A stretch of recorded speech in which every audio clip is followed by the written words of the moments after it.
Hace casi 5000 años, en los albores de la historia, una civilización extraordinaria emergía en Egipto a orillas del Nilo.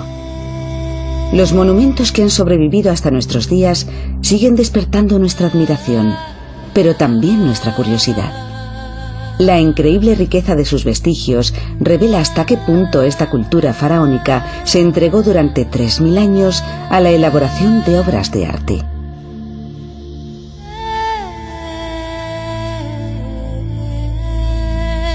Tras esta vasta creación se encuentra el gran artífice, el hombre casi siempre anónimo que, ayudado por una caña afilada o un pincel, propició el nacimiento del arte egipcio.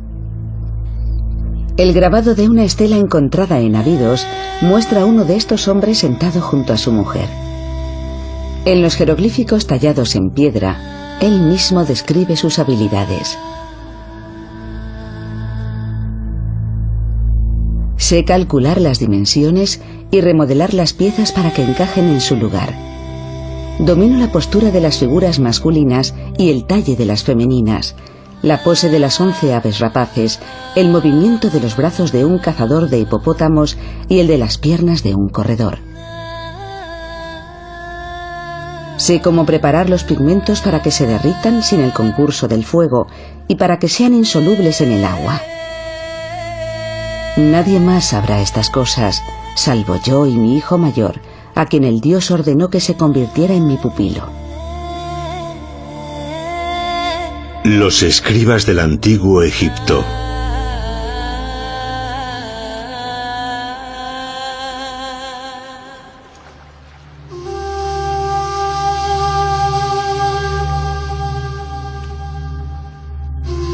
Durante casi 3000 años, el Egipto de los faraones perduró en un mundo lejano que aún sigue siendo reconocible. Un paisaje único cuyas fronteras fueron esculpidas por la naturaleza. Con sus periódicas crecidas, el pródigo río Nilo, una línea verde y fértil entre dos desiertos, hizo florecer la agricultura. Las necrópolis se excavaron en sus orillas.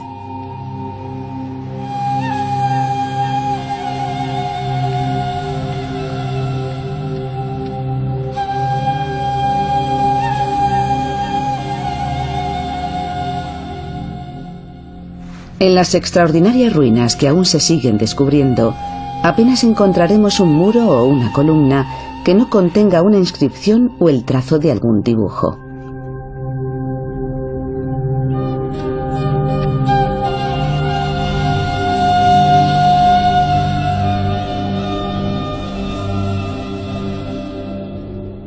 El dibujo es la cuna de todas las artes.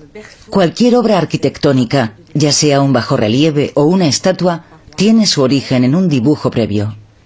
Un monumento sin imágenes era inconcebible. Tenía que haber imágenes en los templos y en las tumbas para que pudiera operarse la magia en el más allá y en el mundo de los dioses.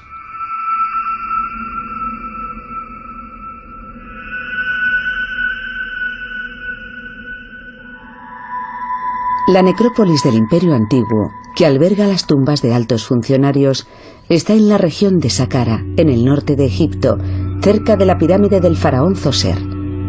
Gracias al descubrimiento de estas sepulturas nobiliarias, el arte egipcio empezó a ser conocido entre nosotros.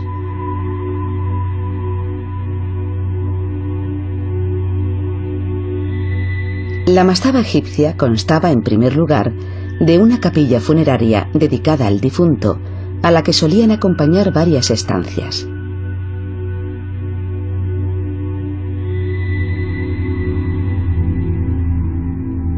Bajo la superficie, una profunda galería conducía a la cámara fúnebre, en la que se colocaba la momia en el interior del sarcófago.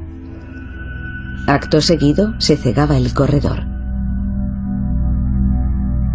Cada uno de los niveles era decorado con una serie de dibujos, bajorrelieves e inscripciones, siempre siguiendo unas precisas normas gráficas.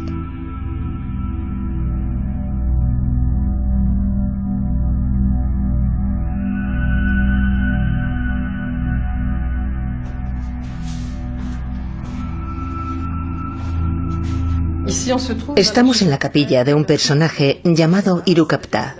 Esta es la parte visible del sepulcro, donde se llevaba a cabo el funeral. Los escritos en los contrafuertes que separan las estatuas revelan la identidad de la persona enterrada.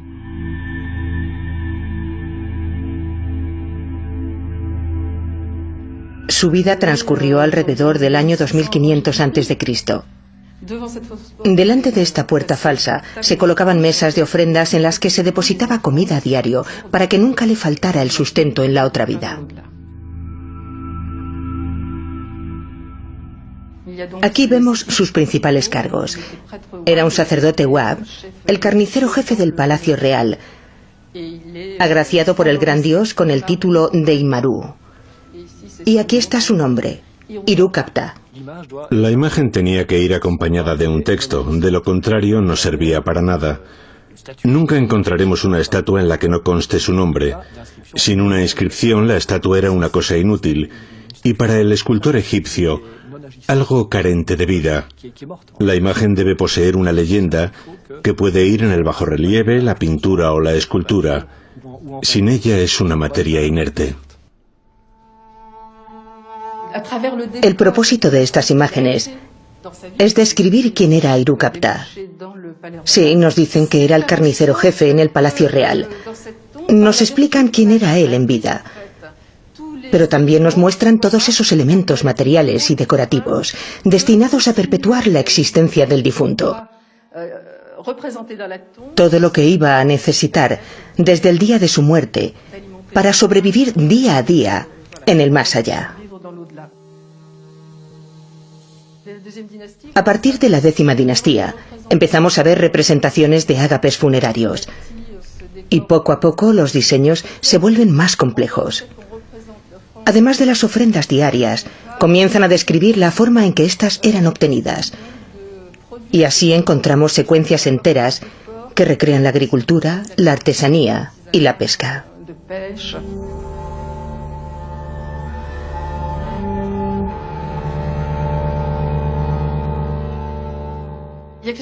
Los egipcios eran grandes observadores de la naturaleza.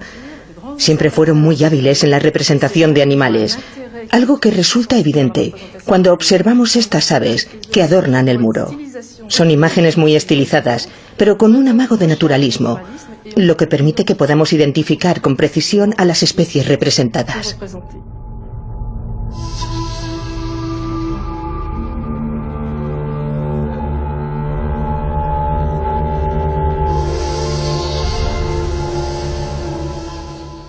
El objetivo de los artistas era que el difunto estuviera rodeado en su capilla por las representaciones egipcias del paraíso.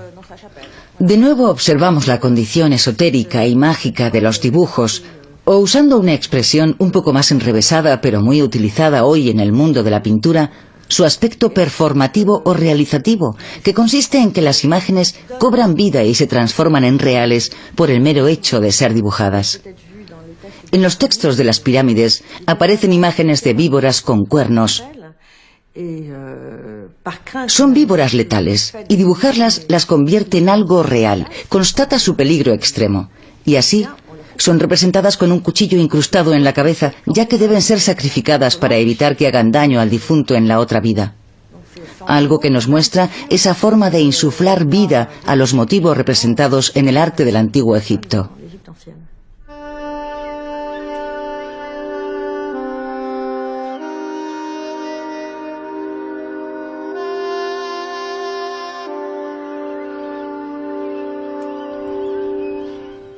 Reconocemos de inmediato una imagen egipcia porque sigue unas directrices que no han cambiado durante 3000 años.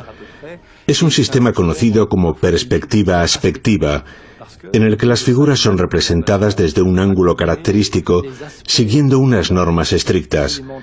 El rostro humano siempre se ve de perfil, ya que el perfil de una cara, compuesto por la nariz, la boca, el mentón y el propio contorno facial, es mucho más expresivo que una visión frontal, al menos según el gusto de los egipcios.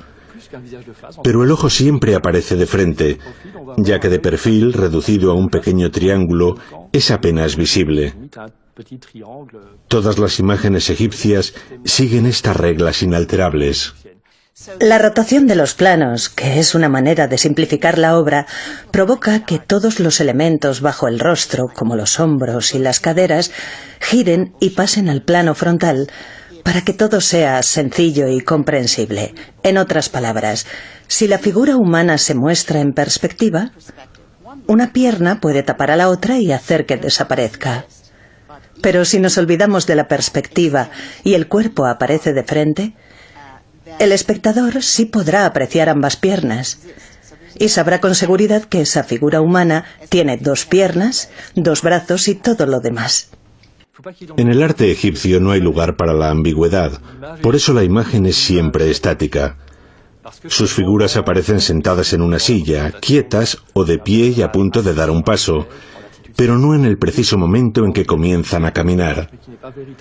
Algo cuyo objetivo principal es eludir la representación del movimiento, porque este era considerado como algo efímero, pasajero, transitorio y a la postre finito, mientras que la imagen estática ofrece un sinfín de posibilidades. Esto es en esencia la base del sistema egipcio, que se aplica tanto a la escritura como a la iconografía. Toda representación ha de ser lo más duradera posible.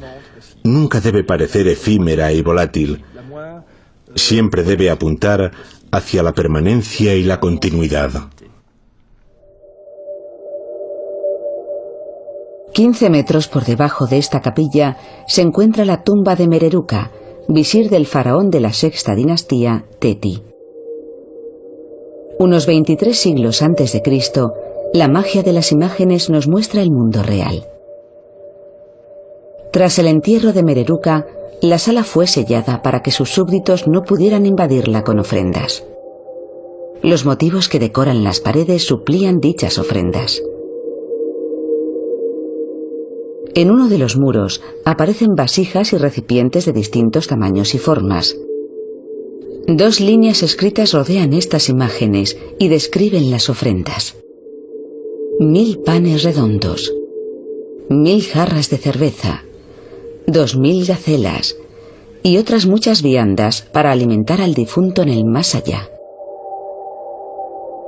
Unos 2000 años antes de Cristo, los sarcófagos comenzaron a ser construidos en madera que era decorada con dibujos y fórmulas mágicas.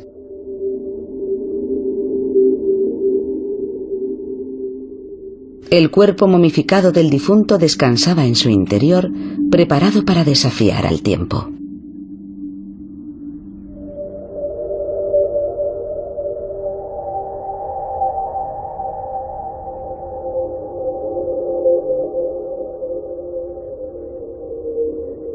En algunas tumbas se han encontrado rollos de papiro. Estos manuscritos pertenecen al Libro de los Muertos, cuyo nombre original es a menudo traducido como el libro de la salida a la luz del día. Su misión era ayudar a los difuntos en la otra vida.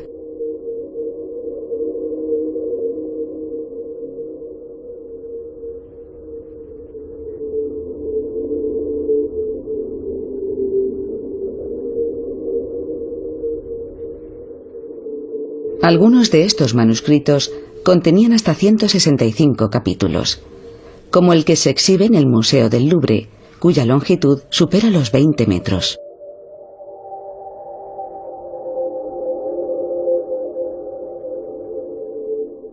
El Libro de los Muertos es una especie de guía para el más allá, un manual sobre cómo superar el juicio de Osiris y viajar por el inframundo hacia la otra vida.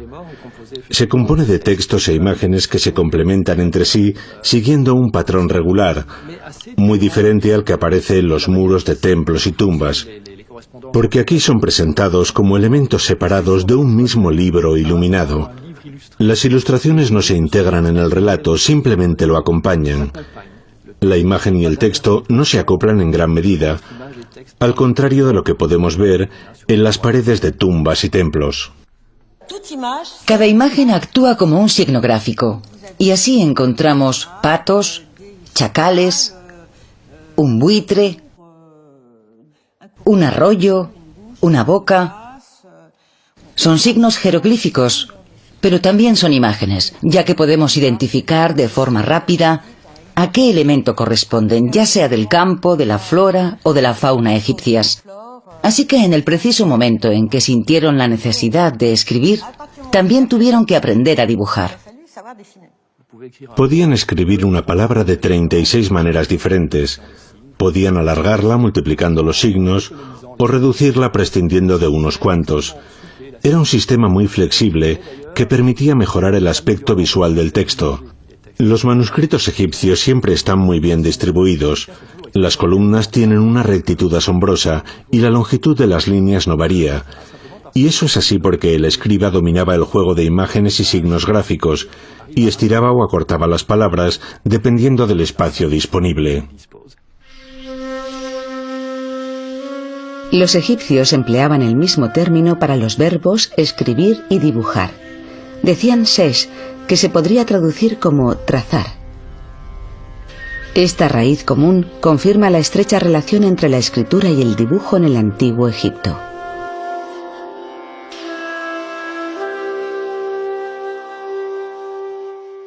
El dibujante era el escriba de los contornos. Su especialidad era perfilar el perímetro de las imágenes. Por eso llamamos a esta figura el escriba de los contornos, dada la ambigüedad que caracteriza a los oficios de escriba y dibujante. Entre ambas profesiones no existía una separación clara. El escriba dibujaba y el dibujante escribía. Es algo que se ve muy bien cuando observamos, por ejemplo, los documentos de Deir el-Medina, un poblado tebano de artesanos que decoraron las tumbas del Valle de los Reyes y de los grandes mandatarios del Imperio Nuevo. Entre ellos han aparecido numerosos dibujos que nos revelan que sus autores sabían escribir y que incluso jugaban con las palabras. Combinaban con gran destreza el texto y las imágenes, dominaban el lenguaje, sabían escribir. No había, por tanto, una distinción clara y palpable entre los oficios de escriba y dibujante. Todo esto nos hace plantearnos qué relación jerárquica existía entre el escriba y el dibujante. Echando un vistazo a muchas de las obras que hemos estudiado, podemos deducir que no existía un sistema jerárquico entre ambos, como sí lo habría después en Europa. En la Edad Media, por ejemplo, los dibujantes no tenían por qué saber escribir. Sabemos que en el antiguo Egipto no era así, pues el estudio minucioso de sus abundantes monumentos funerarios nos ha permitido descubrir que los mismos dibujantes que decoraban las paredes de las tumbas debían escribir también las leyendas jeroglíficas. Gracias a Champollion y sus discípulos, hoy podemos entender la escritura egipcia. Y hemos advertido grandes errores, no solo de ortografía, sino también de gramática. Es evidente que aunque algunos artistas dibujaban, no sabían escribir muy bien. Tenían un conocimiento rudimentario del signo gráfico, pero eran mejores dibujantes que escribas. Gracias a los documentos literarios redactados por escribas, sabemos que su misión no se reducía a ayudar al gobierno en la recaudación de impuestos. También hubo una categoría de escribas que se dedicaron a la transmisión de textos literarios y de carácter moral. Son los que conocemos como textos sapienciales, que recogían para las futuras generaciones las normas y preceptos morales que regían la sociedad egipcia. Los autores de estos textos formaban parte sin duda alguna de la élite del oficio, así que podemos afirmar que, excepciones aparte, los escribas estaban un poco mejor considerados que los dibujantes, ya que para ejercer su profesión, los dibujantes no siempre tenían que saber escribir.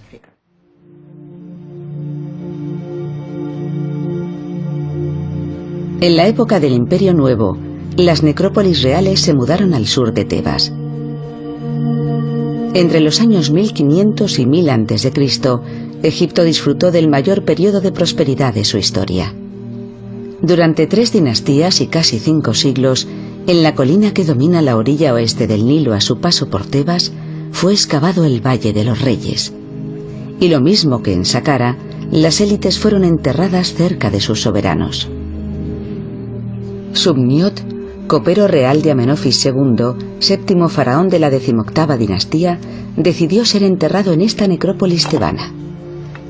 Su mastaba, hoy cerrada al público, revela algunos de los secretos mejor guardados de este gremio de artistas, responsables de la decoración de capillas y tumbas.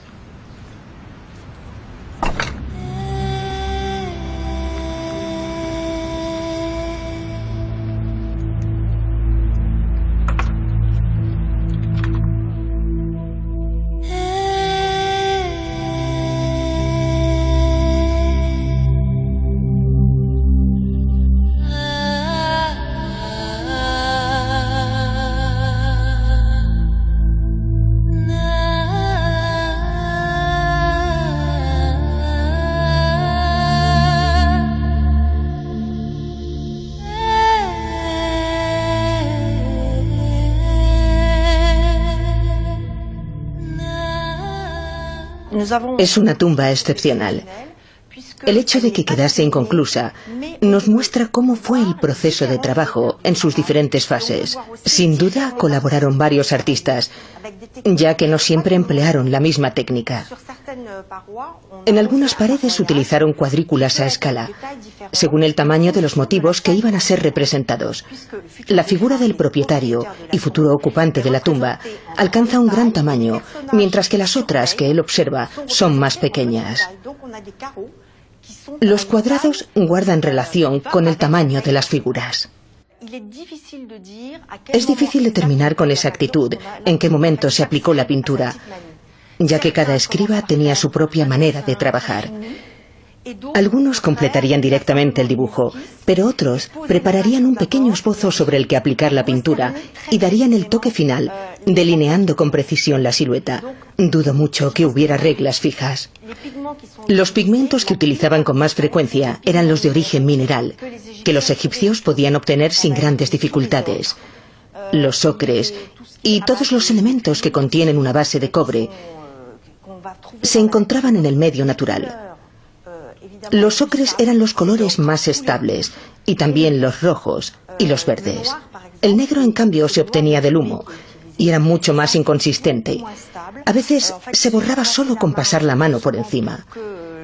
Y eso explica que su conservación no sea la ideal en muchas ocasiones. El estilo cambia en función del periodo. Desde el momento en que accedemos a una tumba, podemos saber si pertenece a la 18ª o 19ª dinastía. Para mí, la 18ª representa el momento cumbre. Sus obras poseen unos acabados preciosos, un dibujo muy preciso y una delicada aplicación del color. La tumba de Horemheb presenta una policromía deslumbrante. Un rasgo muy interesante es la presencia de esculturas y dibujos inacabados junto a otros elementos terminados por completo. Es una de las más hermosas. Horemheb fue el último faraón de la 18ª dinastía y su tumba se encuentra en el corazón del Valle de los Reyes. Su extraordinario sepulcro revela datos de gran relevancia, pese a que las obras no llegaran a término. La prematura muerte del soberano impidió que los artistas completaran su trabajo.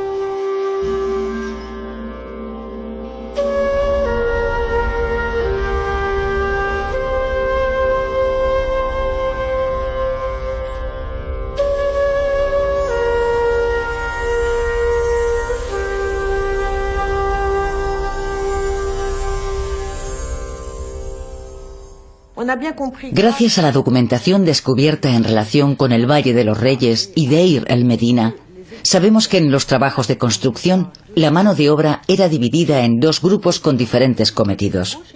Y era habitual la existencia de una gran rivalidad entre los capataces de ambos equipos.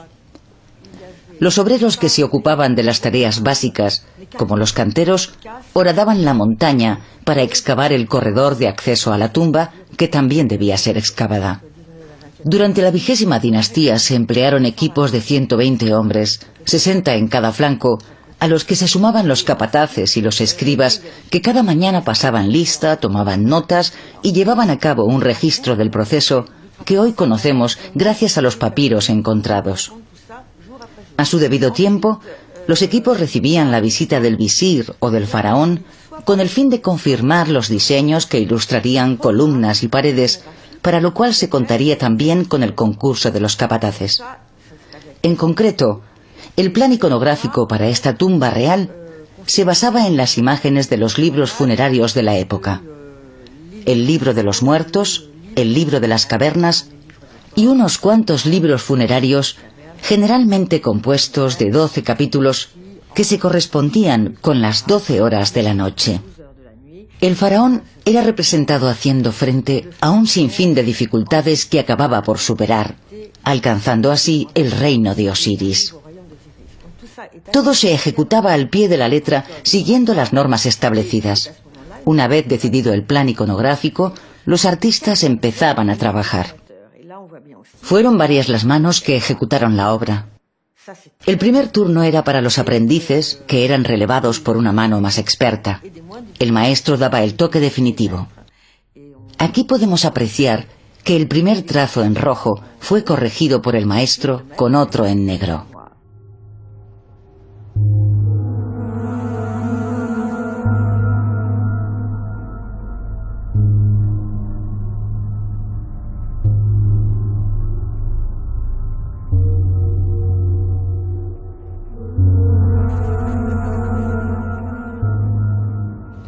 Tenemos la impresión de que en el Valle de los Reyes los artistas plásticos son los mismos escribas, porque a menudo es evidente que la mano que perfiló el texto es la misma que trazó el dibujo. A continuación llegaba el turno del escultor. Haciendo uso de su talento extraordinario, este cincelaba las tallas del faraón y de los dioses. A veces incluso grababa los propios jeroglíficos.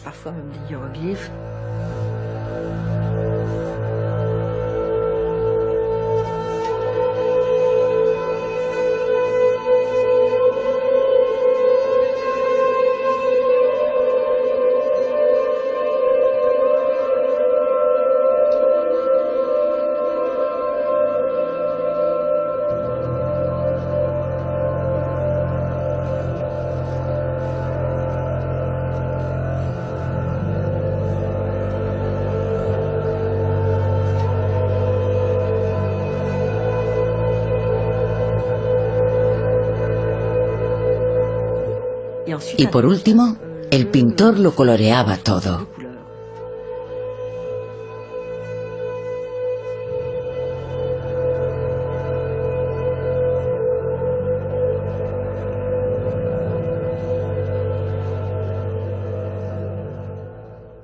En ocasiones me pregunto si había un pintor especializado en el negro y otros en el rojo, el malva o el azul. Es una pregunta sin respuesta, ya que no hay ninguna mención directa en los textos, pero puede que para acelerar el proceso sí hubiera pintores expertos en un solo color, como el que trazó esa última pincelada en negro. Una de las tumbas más extraordinarias es la de Ramsés, en la necrópolis tebana. Lo que más me maravilla de ella es ese trazo tan sencillo sobre las figuras en bajorrelieve. Solo los ojos son realzados con un toque de negro, sin agregar más colores.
Para la construcción y decoración de las tumbas se reunió a todos los artesanos y se les dio alojamiento en Deir el Medina. Al poblado solo se podía acceder a través de una única puerta custodiada día y noche. Los restos arqueológicos revelan que bajo el reinado de Ramsés II había un total de 68 viviendas que llegaron a ocupar hasta 120 familias. Era una comunidad hasta cierto punto privilegiada, como revelan muchos de los documentos encontrados. Se regía según una serie de normas sociales, y sus miembros eran abastecidos y protegidos por el propio gobierno.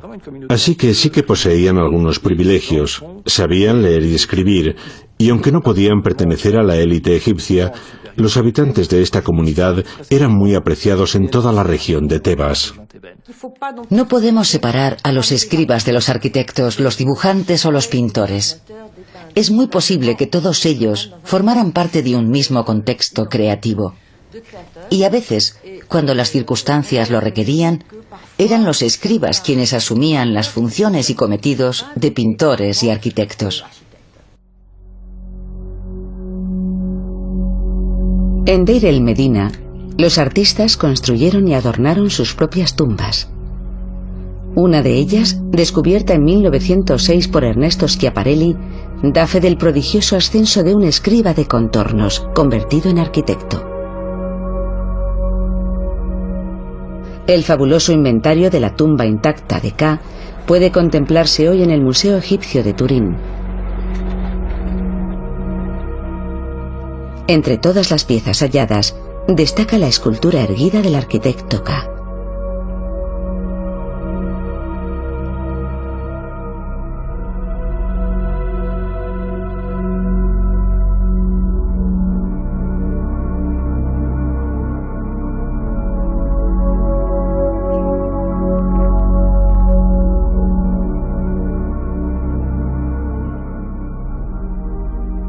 Ka comenzó su carrera como escriba. No podría haber llevado a cabo su trabajo sin una sólida formación de escribano. El museo conserva algunos bastones que le pertenecieron y que lo nombran como Ka el escriba. Así que no hay duda de que lo era, ni tampoco de que fue ascendiendo hasta convertirse en arquitecto y en uno de los supervisores de las obras del faraón. Pienso que él mismo participaba en los trabajos, porque algunas herramientas halladas en la tumba muestran claros signos de haber sido utilizadas. En ellas encontramos dos inscripciones, una con su nombre, justo en el centro del utensilio, y otra dedicada a su alma, que sería añadida tras su muerte, antes de depositar las herramientas junto a él. Fue arquitecto real durante varios reinados y una persona importante, como demuestra su regla de medición en codos, también conocida como regla mágica, que por supuesto no utilizó nunca. Estaba hecha de oro y fue un obsequio del faraón como agradecimiento por un trabajo en las inmediaciones de Luxor, del que aún desconocemos su emplazamiento. Fue enterrado con la pieza que más le distinguía y caracterizaba como alto funcionario público, bajo el reinado de Tutmosis IV. La tumba de Ka era en verdad impresionante. En su interior fueron hallados más de 500 objetos, gracias a los cuales podemos saber cómo vivía su propietario. Había, por ejemplo, un buen número de arcas de madera con cubierta a dos aguas. Un diseño que puede parecer muy simple, pero gracias precisamente a este tipo de tapa podía aumentar su capacidad y almacenar un gran número de cosas. En el interior de algunos de ellos fue encontrado un montón de ropa interior con sus iniciales, lo que sugiere que utilizaba un servicio de lavandería y que no quería que su ropa se extraviase. Aún no conocemos las circunstancias de su muerte, ni tampoco las de su esposa. No sabemos cómo murieron. Tampoco sabemos dónde vivían. Tal vez en el poblado de Deir el Medina, mientras trabajaba en una obra cercana. Aunque lo cierto es que en esas casas diminutas no había sitio para los enseres y muebles encontrados en su tumba. Era una tumba muy bien pertrechada, lo que significa que todos aquellos objetos tenían que provenir de una casa grande y espaciosa.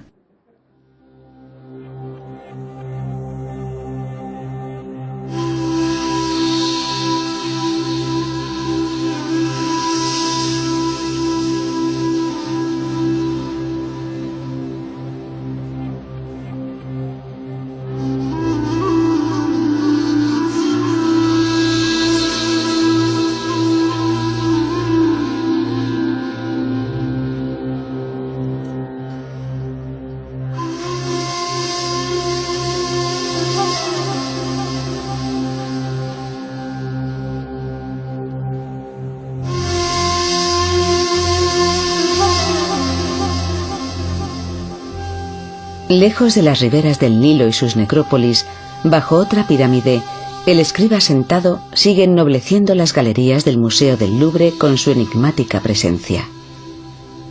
Ese mundo desaparecido, en el que el arte tenía un papel tan relevante, sigue despertando el interés de Guillemet Andró-Lanoë, que ahora ultima una exposición sobre los escribas de contornos y la importancia del dibujo en el antiguo Egipto. Al hilo de la muestra, los laboratorios del Centro de Investigación y Restauración de los Museos de Francia están concentrando sus esfuerzos en estas lascas de piedra cubiertas de pintura. Estos fragmentos calcáreos, conocidos como óstraca, aparecieron en grandes cantidades en un pozo cercano a Deir el-Medina. Suponen una nueva y compleja fuente de información y generan numerosos interrogantes sobre el entorno y la personalidad de los dibujantes.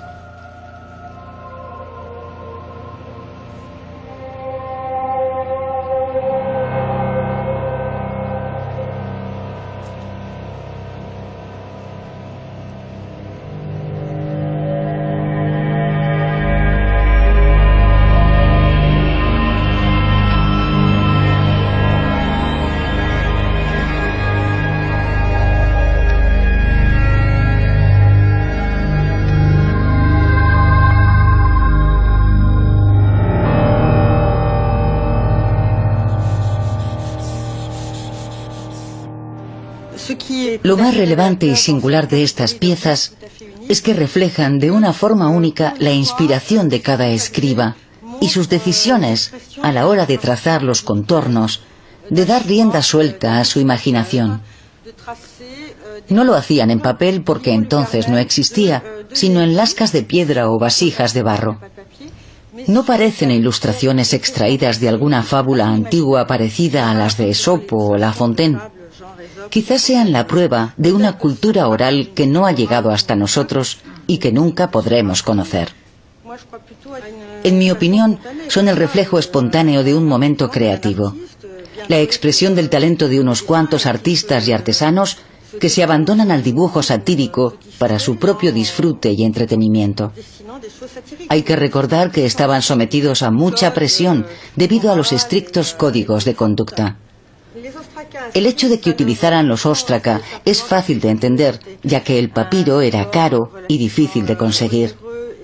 Así que era más sencillo escribir en las piedras, que se convertían así en una especie de bloc de notas. Estas ilustraciones en los óstraca eran como bocetos hechos en papel, pero no sabemos si escondían algún propósito específico. Cuanto más avanzamos, más cosas ignoramos. Su extremada precisión y el uso de los colores demuestran que esto no se hizo en 3 minutos. Su realización delata un consumado dominio de la técnica. Sí, y mira con qué sutileza han aplicado la policromía, sin el más mínimo fallo.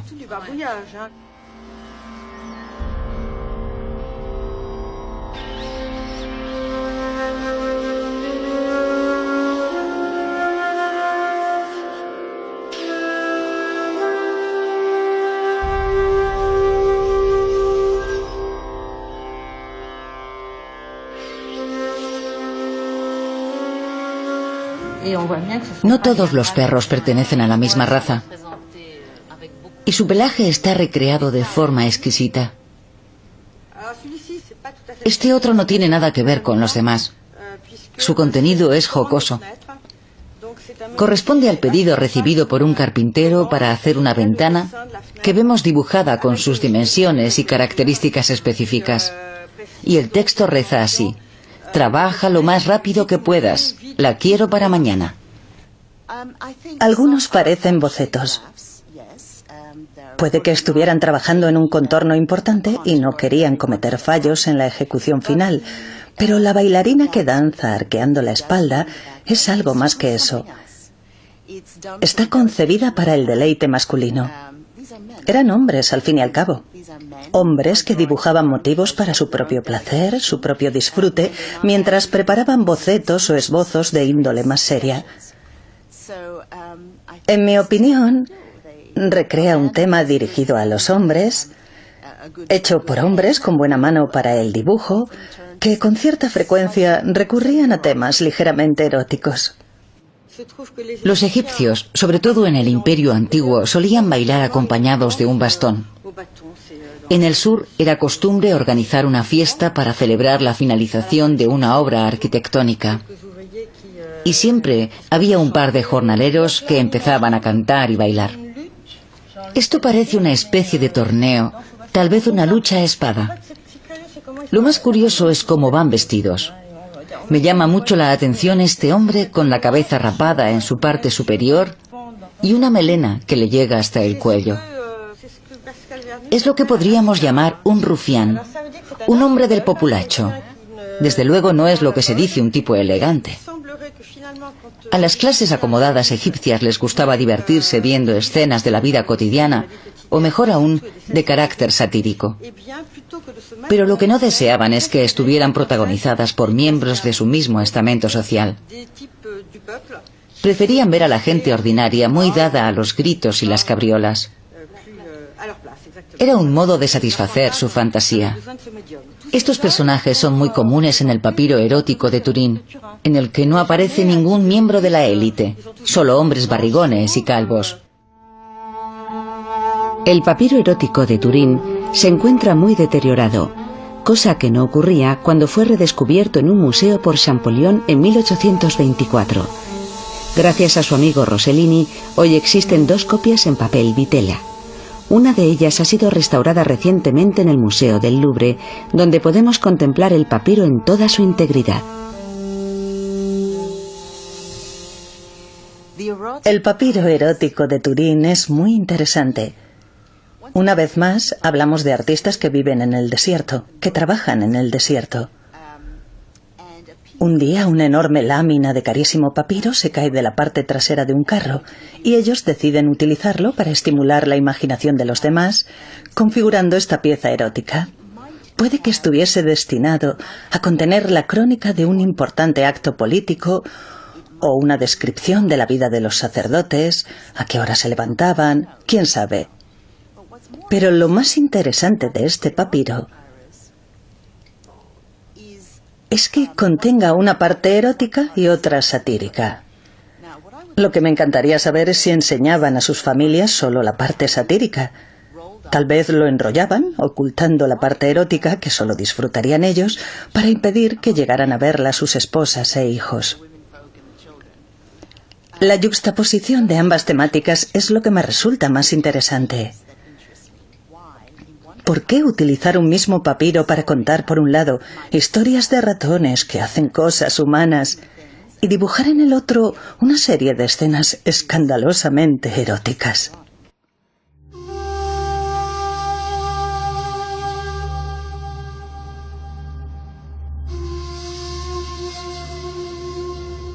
Varios museos europeos, incluido el Museo Real de Arte e Historia de Bruselas, han colaborado en la exposición sobre el arte de los contornos en el Antiguo Egipto.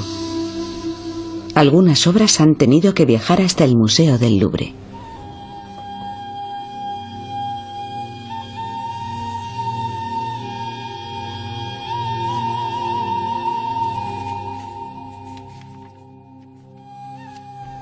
Transportar estas rocas calcáreas de 3000 años de antigüedad exige un cuidado exquisito.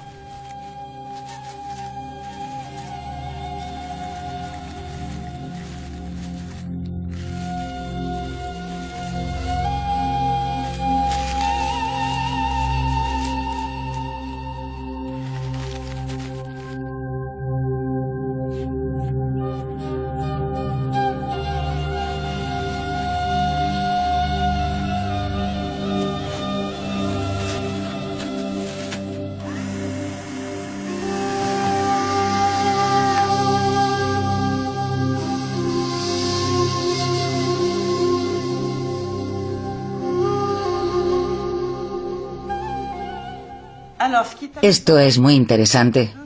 Estas 2 piezas que tenemos aquí están fabricadas en madera. Los trazos son preciosos. Y aunque en principio la madera es solo el lienzo, las vetas juegan un papel destacado.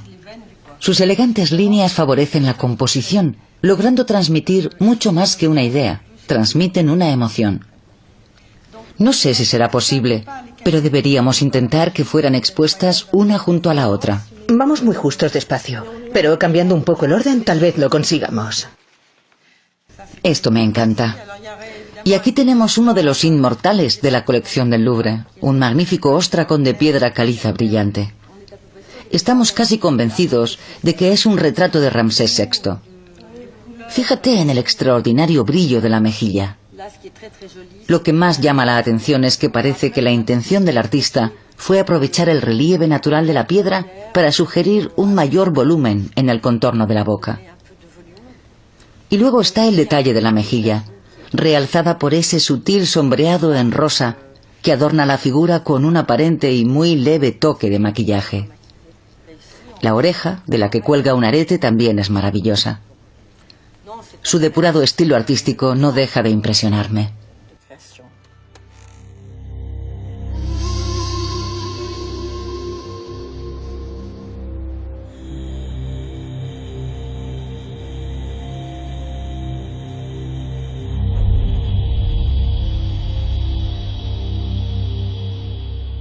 El sistema gráfico egipcio combinaba imágenes y signos de escritura. A lo largo de su historia, y estamos hablando de cerca de 3000 años, el lenguaje fue evolucionando. Es cierto que añadió símbolos gráficos que no existían al principio, pero se fueron agregando muy poco a poco, durante siglos.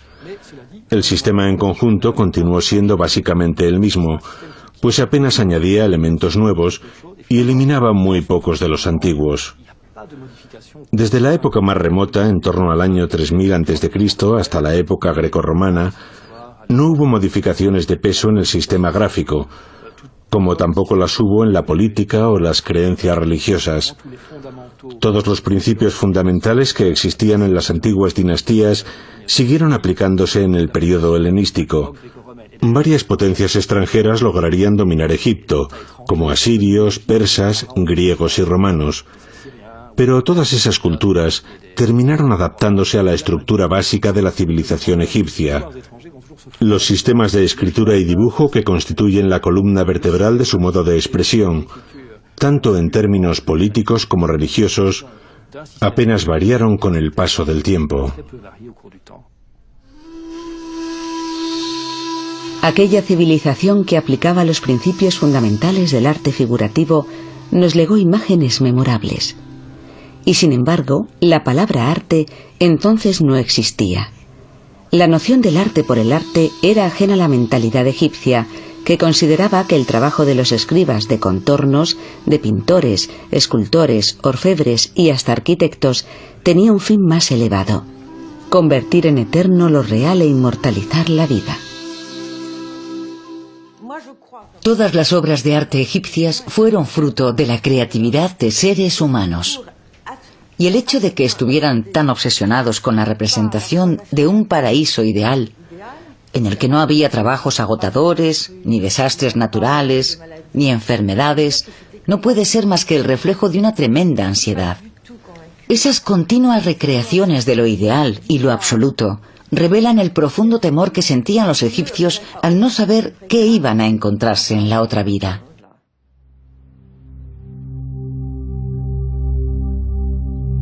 En el capítulo 109 del Libro de los Muertos, titulado El campo de las ofrendas, ese más allá que los egipcios esperaban alcanzar es descrito como un jardín de las delicias. Aquí comienza el encantamiento para aquel que emerge al día, para aquel que penetra y abandona el mundo de los muertos, alcanzando los cañaverales que conducen al campo de las ofrendas. Es el lugar rico en vientos donde será fuerte y dichoso, y donde podrá cosechar, comer, beber y copular, tal y como lo hacía en la tierra.